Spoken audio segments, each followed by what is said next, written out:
What's going on, Laker fans? So the Lakers are now 4-4 on the season, and they did not have a good road trip going 1-4. Now, I don't know what happened to this team when they went 3-0 in the beginning of the season, and now all of a sudden they seem like after the Cavs game, they just stopped showing any effort. I don't know what the problem is, but here's the thing. The Lakers' offense is still top 10 in the NBA. And that's with the bench no showing in almost every single game. Now, of course, the bench includes Gabe Vincent, Max Christie, Dalton Connect, Jackson Hayes, and now, of course, Cam Reddish.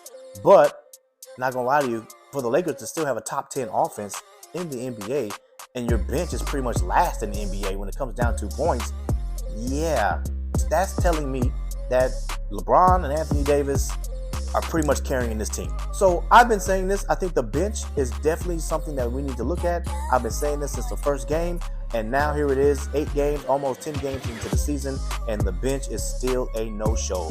So, of course, all Laker fans are pretty much saying, hey, what trade can we make to improve our bench? Well, got one for you, okay? But it's going to come at a price to where it may not be worth it looking at it. But if you want to improve the bench, you may need to pull this trigger. So in this trade proposal, we got Gabe Vincent, D'Lo, and Max Christie going to the Brooklyn Nets for Dennis Schroeder and Cam Johnson. Now, Dennis Schroeder has been on a tear this season so far. He is averaging around 20 points a game, shooting over 50% from the field, shooting around 49% from the three. Now, again, is that sustainable? Most likely not. That 3-point percentage will drop, but still, he's been on a tear so far this season with the Brooklyn Nets. And here's the thing, he's only averaging around 13 shot attempts. 13 shot attempts. Keep in mind, when he was with the Lakers coming off the bench, he was averaging around 10 shot attempts, 9 or 10 shot attempts. Dennis Schroeder has been balling over there for the Brooklyn Nets now. He's making around $13 million, and it's the last year of his contract. The other piece is Cam Johnson. Now, Cam Johnson, of course, is 6'8", man. He's going to bring that defense, and he's also averaging around like 16 points a game, around 12 shots, averaging around 45% from the field, around 36% from three. But another wing we can really use that can shoot the three and play a little defense. So that is definitely something that he can bring to the team. And of course, it's going to add depth. Now, here's the thing. He's also making around $22.5 million. So you're looking at 22.5, you're looking at $13 million from Dennis Schroeder. That equals around $35 million. You sending out D'Lo, you sending out Gabe Vincent, and you sending out Max Christie. That gives Brooklyn Nets around $36 million. So, of course, we can do that trade, but it's going to cost you 2 first-round picks. Now, here's the thing. Does that improve your depth? I think it does, because if you're sending out D'Lo and Gabe Vincent and Max Christie, you can bring back Dennis Schroeder, Cam Johnson. You can probably start both of them if you wanted to. You can probably start Dennis and Cam Johnson, and you can start Austin Reeves, and you can start LeBron James and Anthony Davis. That could be your 5 right there. And now you could put Rui on the bench.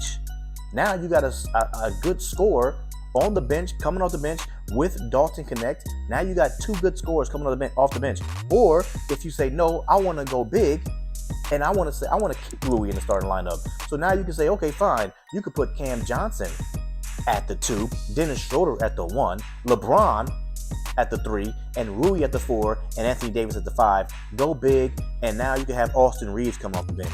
This will improve the bench. It'll improve the depth for this team. But again, it's going to cost you 2 first-round picks. Now, here's the thing. The only reason why I'm bringing up this trade is because, I'm not going to lie to you, Gabe Vincent, man, this year is giving us 18 minutes a game and giving us 3 points.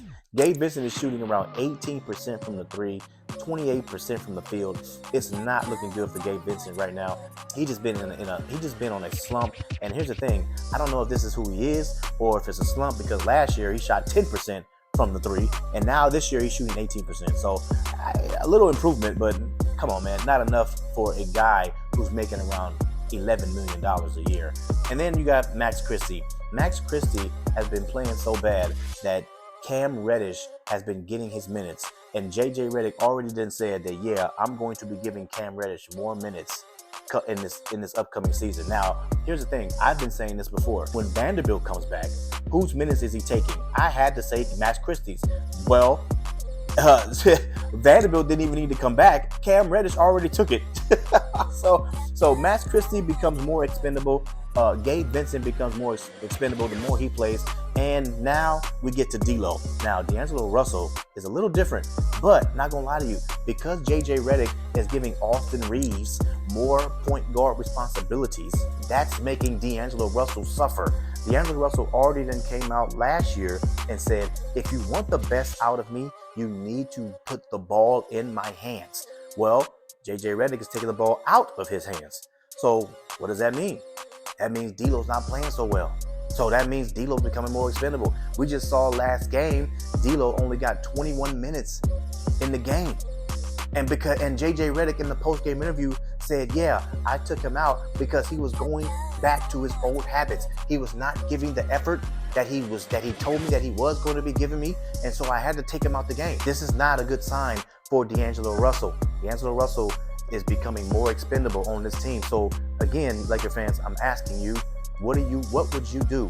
Would you give up those 3 players at the cost of 2 first-round picks? Because that's what the Brooklyn Nets are going to be asking for. They were already asking for 2 first-round picks just for Cam Johnson. So you know they're going to be asking for 2 first-round picks when it comes down to Cam Johnson and Dennis Schroeder. So again, Laker fans, would you do this trade or would you do another trade? If you have another trade in mind, please put it in the comments. Let me know what your thoughts are.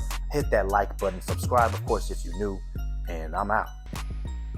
This is the Lakers in 5 Tribe, Lakers in 5 Live. DJ engineered it so you know that the vibe ride. I'm out.